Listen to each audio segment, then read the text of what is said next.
Hi there.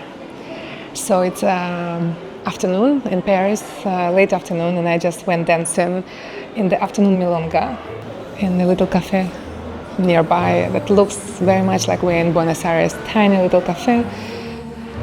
Some couples dancing. It was great. I had an amazing time.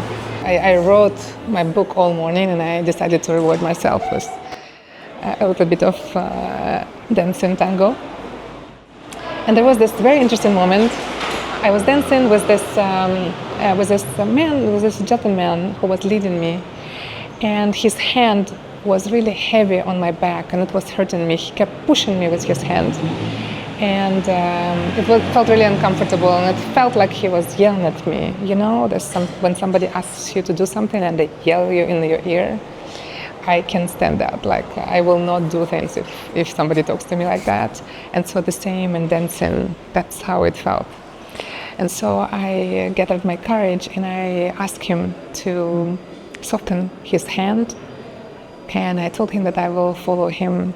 I promised.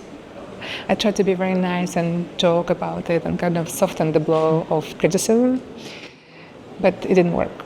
He felt criticized and he got upset and he said, well, that's how connection in tango works. That's connection for you. And so if you cannot connect, then we can't dance.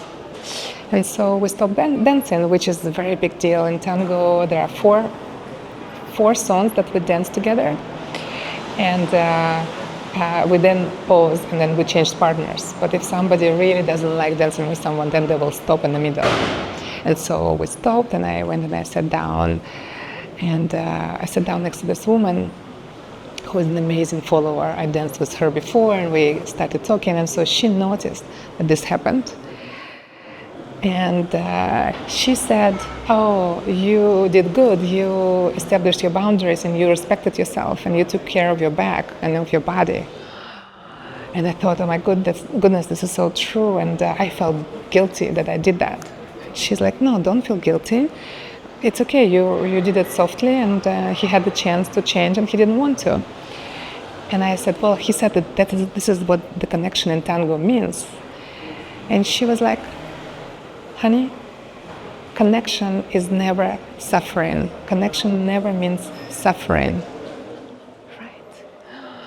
I thought it was brilliant, and so I wanted to share with all of you.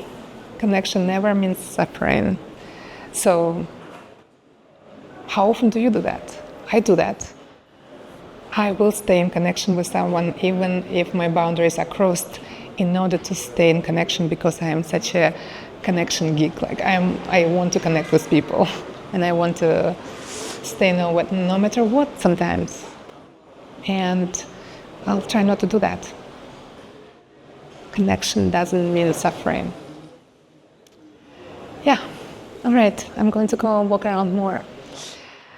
Thank you for being here, and talk to you soon. Bye.